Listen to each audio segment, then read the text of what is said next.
Sure, thanks. My name is Jim DeStefano. I'm the Senior Vice President for Unlimited Technology with our headquarters in Chester Springs, PA. I am born and raised in Chester County. I began my career as a police officer in Yukon Township in Chester County, where I transitioned into now having 30 plus years of experience in the security industry. I've held a number of different positions within the security industry, including the Global Director of Security for 2 global financial organizations. Dave, why don't you introduce yourself, and then I'll jump back in. Sure. Hi, I'm Dave Lathrop. I retired from the utility industry after 30 years.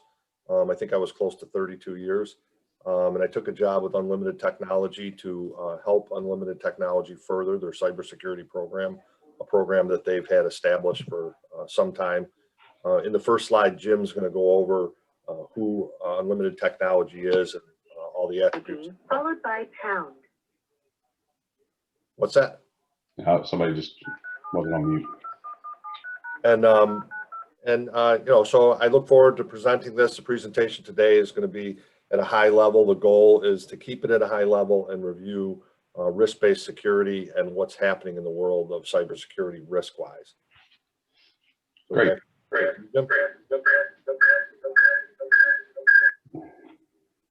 All right.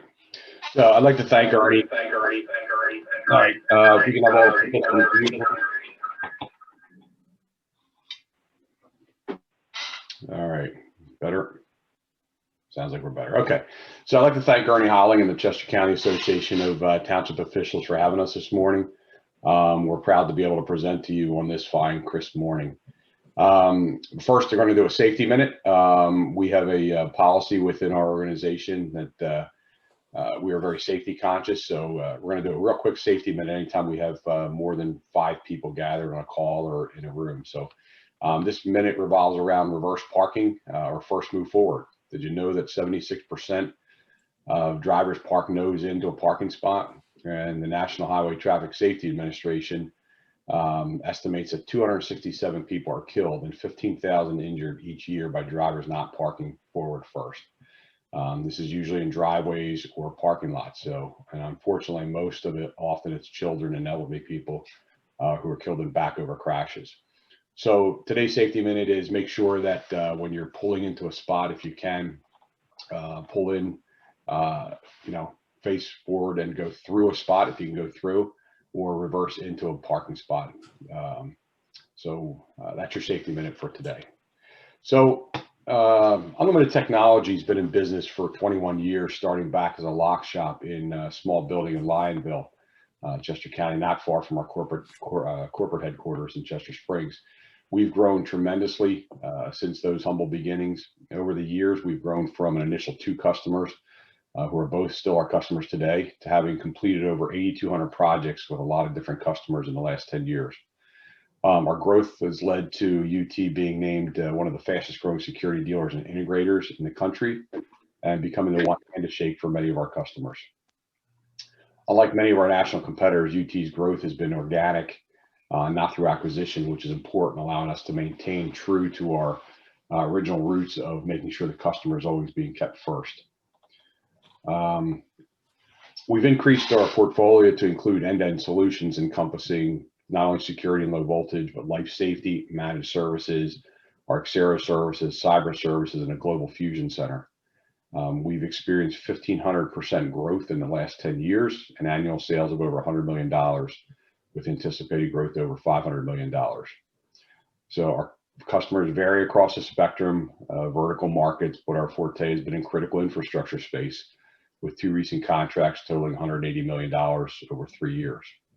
So with that kind of brief intro on who we are and who our company is, I'm going to turn this over to Dave and let Dave run with it. Dave, it's all yours. Okay, thanks, Jim. So today we're going to start with talking about high-level risk, and I'm going to focus in on some data that we have been tracking, I've been tracking through different cybersecurity programs for a number of years. But before we get to that, I'd like to start with talking about risk-based management frameworks, risk management frameworks. So part of any company's approach to reducing risk from a cyber and a physical perspective is to develop a documented risk management framework. Risk management frameworks must include specific considerations around effectiveness, efficiencies, executive orders, policies, standards, regulations. This really is the foundation, a documented foundation to building a program and a design methodology for what infrastructure you have in place. You'd be surprised that the assessment process that we currently offer and we've gone through with a number of companies, a number of companies don't have any sort of documented management framework that is risk-based for their cybersecurity program. So I always like to start and talk a little bit about risk management frameworks and what they provide. Understanding regulations and policies, it gives the company a direction to go in regards to infrastructure design. So a couple of things about risk management frameworks that you want to focus on are NIST controls. NIST controls are security controls that are installed in your system, both in maturity models, policy, procedures, and in infrastructure, switches, routers, firewalls. And those controls are measured in a high, medium, and low manner through the NIST control standard. So for instance, a high-level NIST control standard would be 1,200 individual controls installed in a IT system. A mid-level would range generally around 640, and a low level would cover about 270. Risk management frameworks must be holistic in approach and include end goals and costs to reach those goals. We refer to this as risk versus cost over time. So the idea is not to identify that you have 5 controls in place and you would really like to have a mid-range of say 500 controls, and then to try to install 500 controls in 1 year at a cost that's not realistic to your annual budgets. The idea is to identify the goal of where you want to be and develop a documented plan, including spending on over time on how to reach that goal. So for instance, if your budget was $100,000 a year, it might take you 3 years to reach 300 or 400 controls, depending on where you're starting. So that's the importance of having a risk-based management framework in place at the beginning of any analysis or infrastructure design. And as I go through the presentation, Jim has asked that, that we're going to keep this, pretty loose. If anyone has any questions, just interrupt me as we go. And, or if I'm not spending enough time on a slide, just let me know and I can go back.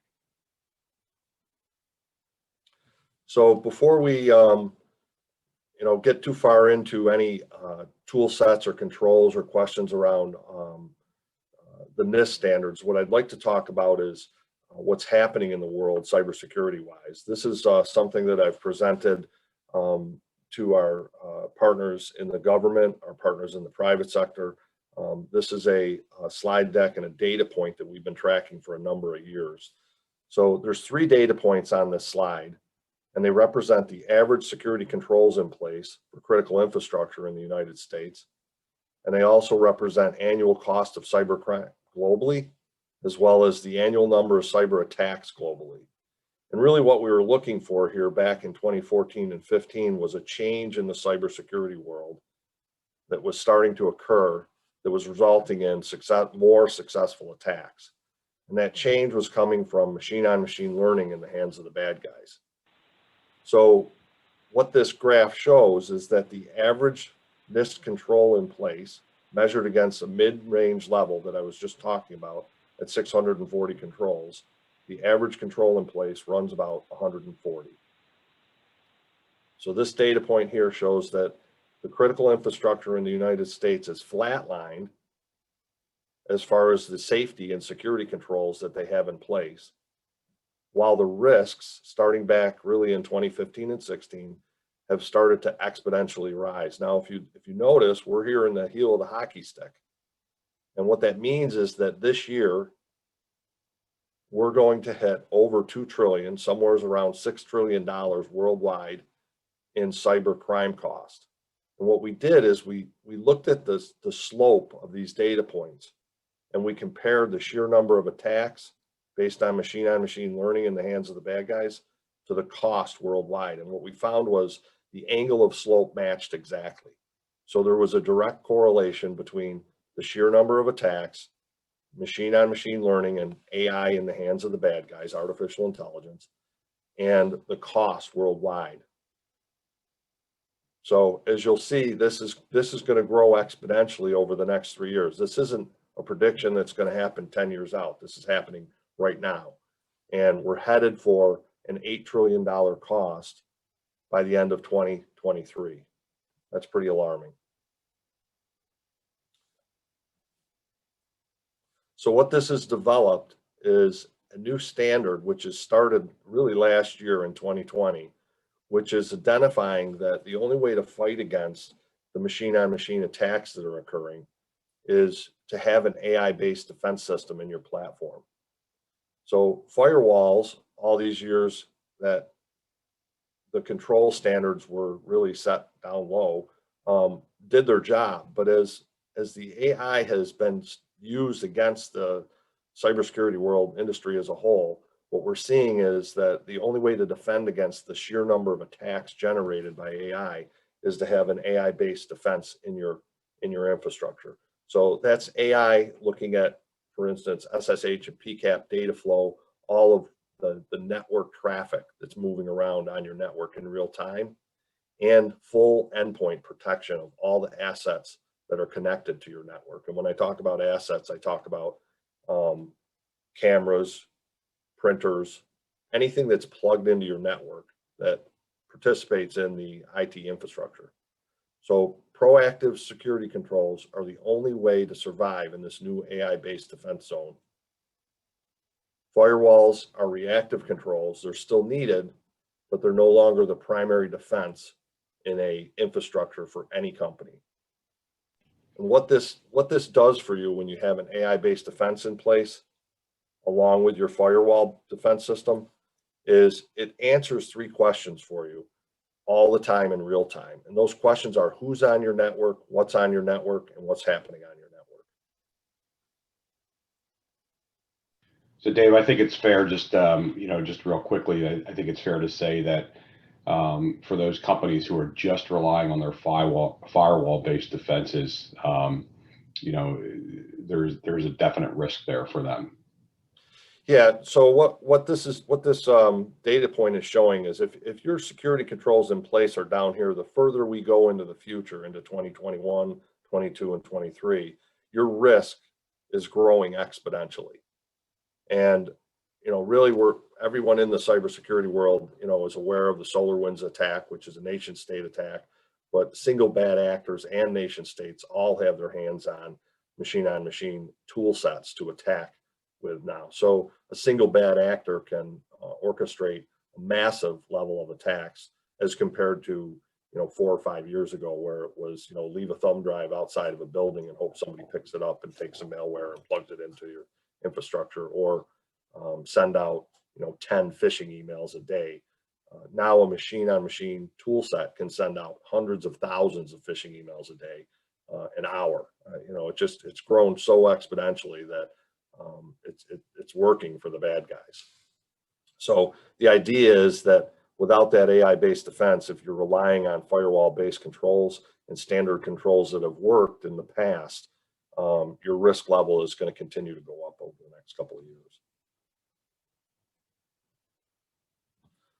So what we do is we adopt a design methodology, and this is a conversation that has to occur between the IT infrastructure and the cybersecurity teams. The adoption of a design methodology, including innovation and automation, it revolves around discussions through the design of the system and how it relates to centralization, decentralization, reliability, endpoint visibility, and regulations and obligations to those regulations pertaining to the industry that you're in. So for instance, if you're in banking or if you're in the utility industry, there's different regulations that apply to what's expected of your design and really what's expected out of the reporting and the auditing that will occur against that design. So these methodologies are important.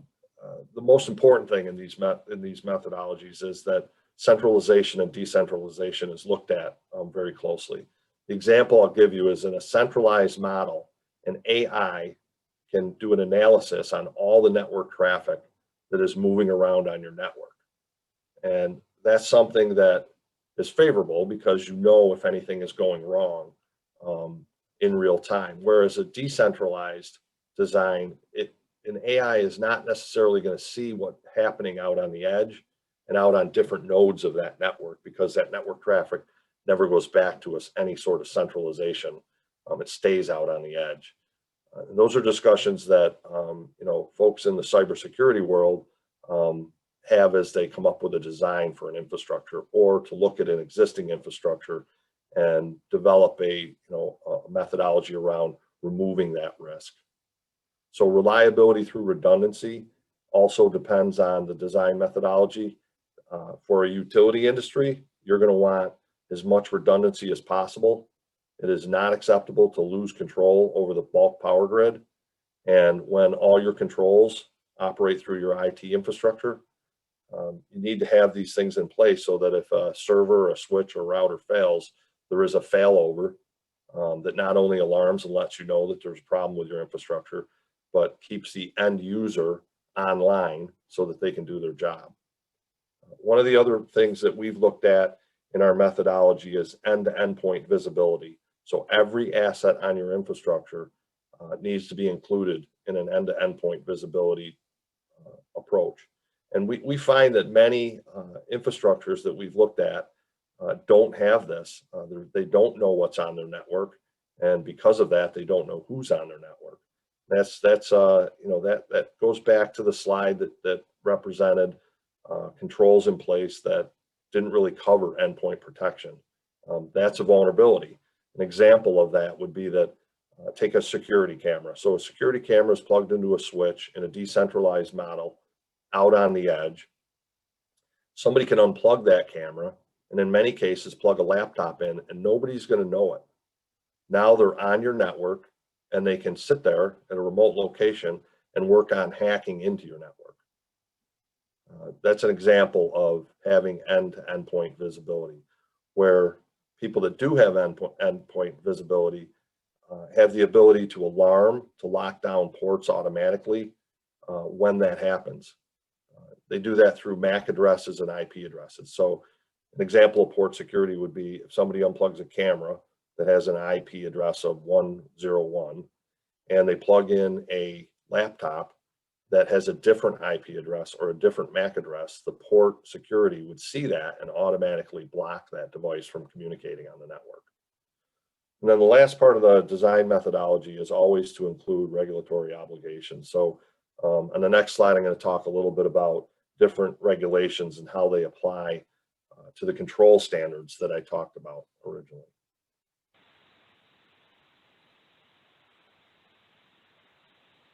So the approach that we take from a project management side, we have a program that's called ESPER, and what that program does is that it addresses the design methodology, the current risks, by assessing your entire infrastructure, reducing that assessment down to individual controls that are in place, so you know exactly what you have on your network. Once you set the goal of where you want to be, it provides a project path that is measurable and obtainable by tracking the increase of the NIST controls. So what this graph represents on the bottom are the NIST controls. So if we were to do an assessment of somebody's infrastructure and it came back that they had 100 controls in place and they met SOX compliance standards, but they really wanted to get to, say, 350 or 450 controls, we can then build them a project schedule where we add port security, we add managed switches, we add different types of controls and software platforms that monitor the endpoint devices, add AI detection on all net flow traffic. Each one of those items relates down to the control level of the NIST standards, and it allows us to measure and track that project over time. This is important because when you're running a project like this, you have to be able to report to the senior team and to the management at the company that you're working at, what you're achieving during that project. And the NIST controls are a clean, easy way to track that. Any questions so far? So one of the items that we go over in the presentation for the ESPER program is the Xero product, which is that we provide through Unlimited Technology, and the IronNet AI, which is provided through a company that we're a partner with, which is IronNet Cybersecurity. And they provide an AI and a collective defense platform that has API written between it so that the Xero product and the IronNet product can talk to each other. The reason I wanted to talk about this slide is because this has to do with network traffic and endpoint protection. So whatever direction you go in your design and the infrastructure upgrades to reduce risk for your corporation and to increase your NIST-based controls, you want to look at northbound, southbound traffic, which is internet in to your company, and east-west traffic, which is data flow within your company. The analysis tools that you have on the net flow side need to cover that type of traffic, both directions. So if something happens internally, or if something comes in through, for instance, a phishing email, that net flow monitoring platform, that AI platform, is going to recognize that something's occurring, an alarm, and tell you in real time. Speed is important when it comes to cybersecurity. The sooner you know that something's going wrong in your infrastructure, the quicker you move to fix that problem, find and fix that problem. Any questions so far? A quiet group today. So what this relates to is a SOAR model: security, orchestration, automation, and response. And part of the reason why I like to point that out is the automation process between your tool sets. Whatever tools you use for AI detection and endpoint detection must be able to talk to each other and must be able to act and react automatically.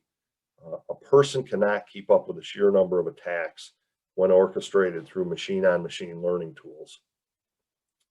So that's why it's important that whatever you have in your IT stack for security controls, whatever software platforms you're using to protect your system, have the ability to block things and remove things automatically.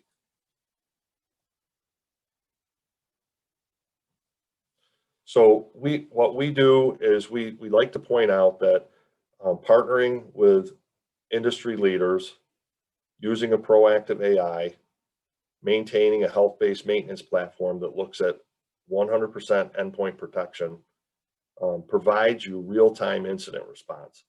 And that's what this is really all about, is when something happens on your network, the incident response team that moves in to fix the problem has the ability to see who's on your network, what's on your network, and what's happening on your network holistically from endpoint to endpoint. Without those measures in place, the team that comes in to fix the problem is starting at ground zero with no information over what happened, where it spread to, and it becomes very difficult to determine how to fix that problem.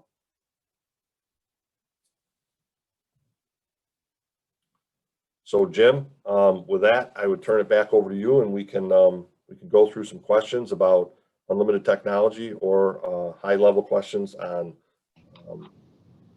the cybersecurity tools and controls that we offer. Yeah, thanks, Dave. Appreciate it. So at this point, we'll open it up for questions. We did have a question out there. If we could send out a copy of the presentation to participants, just drop us an email.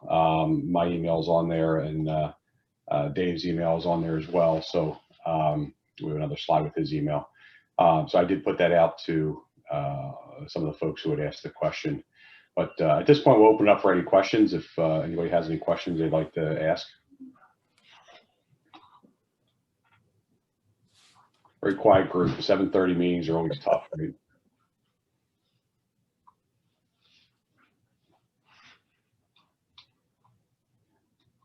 All right. So one of the things that, what I did want to talk about is, and just wanted to kind of bring up is, we talk about everything that Dave had gone over with, especially in the artificial intelligence and putting these programs together. These programs are designed for small, medium, and large organizations so that you don't have to be this worldwide conglomerate that has these types of controls in place to get this type of protection for your organization. So, I know that within Chester County, there are some small municipalities, right, that don't have an unlimited budget to do protection. However, keep in mind that, when we talk about just the firewalls being your controls, that, that does pose a risk to all of your files and everything that you've got on your network.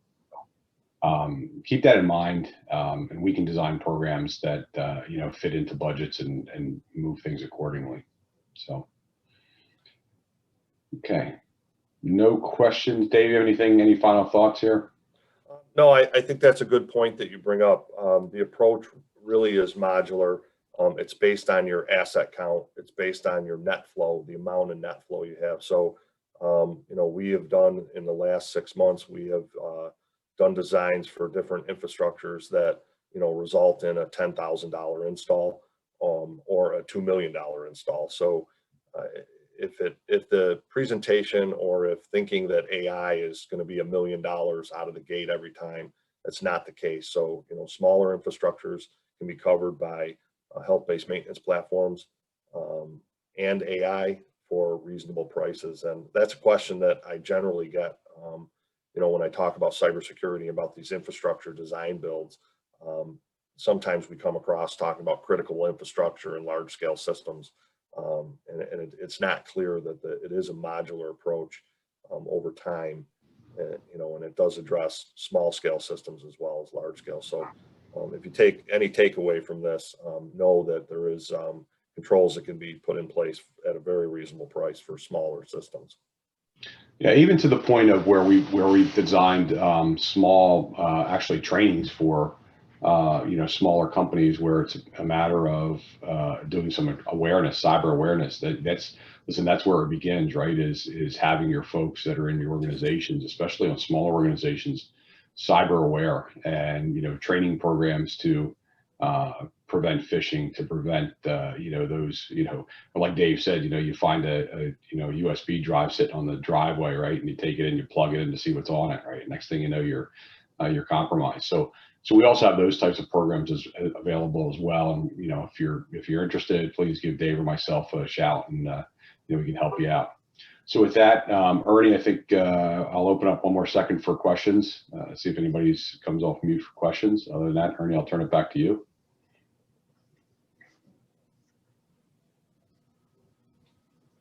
Well, apparently no more questions, but I thought it was a great program, Jim. And just as an FYI, we'll be posting the video on the CCATO website probably by tomorrow. Depends on when Zoom has finished processing it. So with that, I think a good thank you to Jim and Dave, and enjoy your day, folks. Thank you, everybody. Have a great day. Thanks, Ernie. Bye.